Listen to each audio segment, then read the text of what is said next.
بسم الله الرحمن الرحيم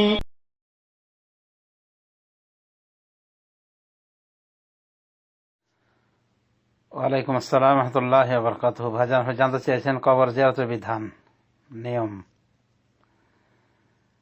কবর জিয়ারত করা একটি গুরুত্বপূর্ণ সুন্নাহ।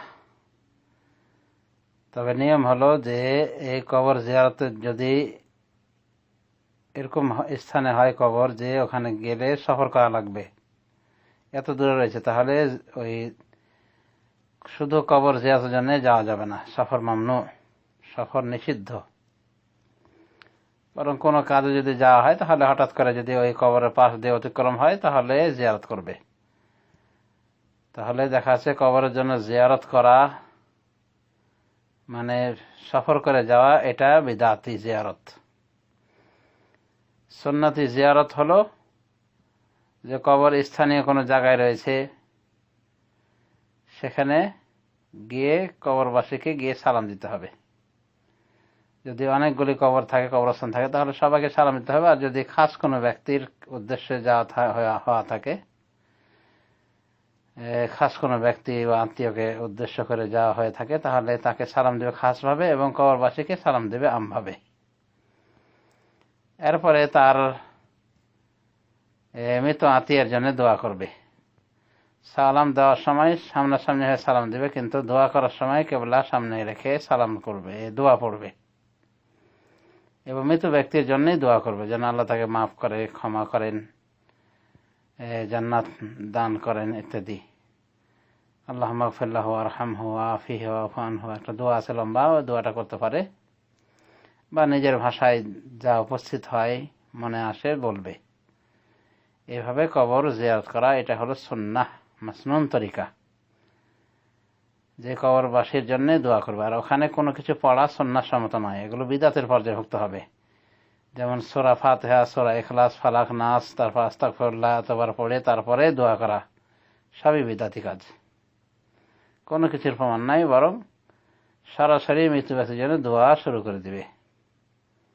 যেমন রাসূলুল্লাহ সাল্লাল্লাহু আলাইহি ওয়াসাল্লাম বাকিউল গারকাদ, মদিনার কবরস্থানে গিয়ে কি বলেছেন? আল্লাহুম্মা গফির লি আহলি বাকিল গারকাদ, হে আল্লাহ আপনি বাকিউল গারকাদ বাসীকে ক্ষমা করুন। এভাবে ক্ষমা প্রার্থনার জন্য দোয়া করবে। কিন্তু কোরআনের কোনো সূরা, নির্দিষ্ট কোনো সূরা, কথায় কোরআনের কোনো আয়াত সূরাই পাঠ করবে না, এগুলো বিদআতি তরিকা।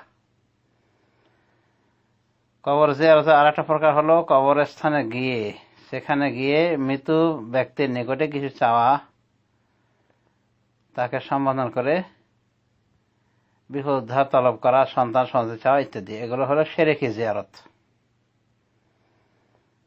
তাহলে আমরা বলতে পারি কবর জিয়ারত তিন প্রকার: সুন্নতি জিয়ারত, বিদআতি জিয়ারত, শিরকি জিয়ারত।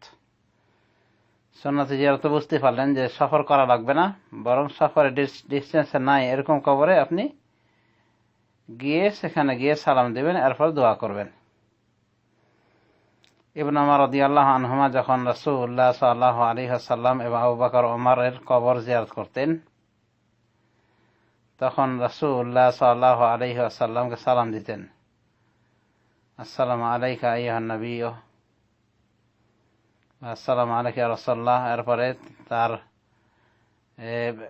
এরপরে তার পিতাকে সালাম দিতেন, তার আগে আবু বকর সালাম দিতেন, আসসালামু আলাইকা ইয়া আবু বকর।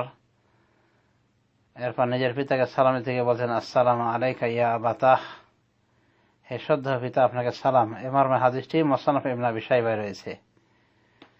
তো এভাবে সালাম দিতেন, তার মানে সালাম দিতে হবে, এরপরে কবরবাসীর জন্য দোয়া করা, এটা হলো সুন্নাহ মাসনুন। মানে কবরবাসীর জন্য দোয়া করা, তার মাগফিরাতের, তার জন্য জান্নাতে দরখাস্ত করে দোয়া করা আল্লাহর কাছে, এটা মাসনুন কবর জিয়ারত, সুন্নতি কবর জিয়ারত।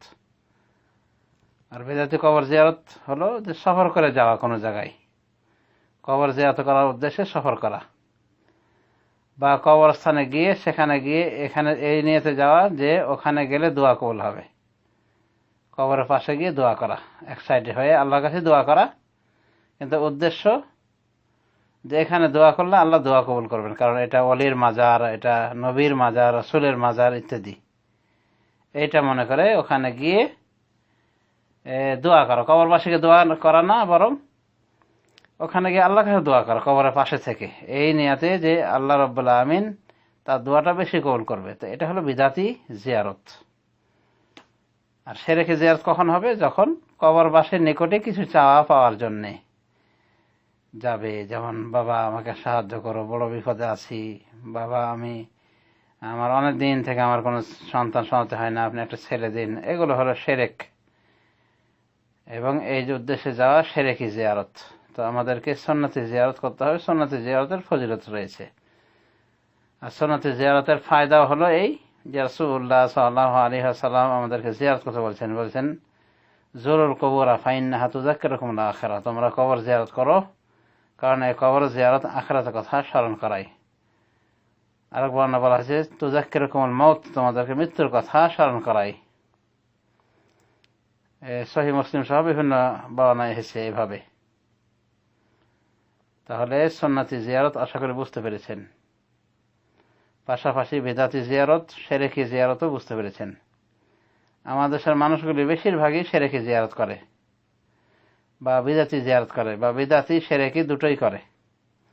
যেমন অনেক দূর দূরান্ত থেকে চলে যাচ্ছে খাসি, মোরগ তো ছোটখাটো প্রাণী, খাসি, গরু, উট ইত্যাদি নিয়ে চলে আসে অমুক বাজারের অমুক বাবার দরবার শরীফে। তো এটা হলো এইভাবে দূর দূরান্ত থেকে যাওয়া কবর জিয়ারত, এটা হলো বিদাত। আর পশু টশু নিয়ে ওখানে কুরবানি করা, এটা হলো শিরক। অনুভাবে বাবাদের নিকটে গিয়ে চাওয়া, ছেলে চাওয়া, মেয়ে চাওয়া, বিপদ উদ্ধার চাওয়া, বা কোনো কিছু চাওয়া তাদের নিকটে, এটা হলো শিরিক। তো আমরা সুন্নতি জিয়ারত অনুযায়ী জিয়ারত করব এবং বেদাতি শিরকি জিয়ারত থেকে বিরত থাকবো এবং অন্যান্য সকলকে সতর্ক করব। আল্লাহ রাব্বুল আলামিন আমাদের দেশের পথভ্রষ্ট বিদাতিদেরকে হেদায়েত দান করুন, যেন তারা সুন্নতি জিয়ারত করে, বিদাতি এবং শিরকি জিয়ারত পরিত্যাগ করে। আমিন। সাল্লাল্লাহু আলা নবিয়িনা মুহাম্মদ ওয়া আলা আলিহি ওয়া সাহবিহি।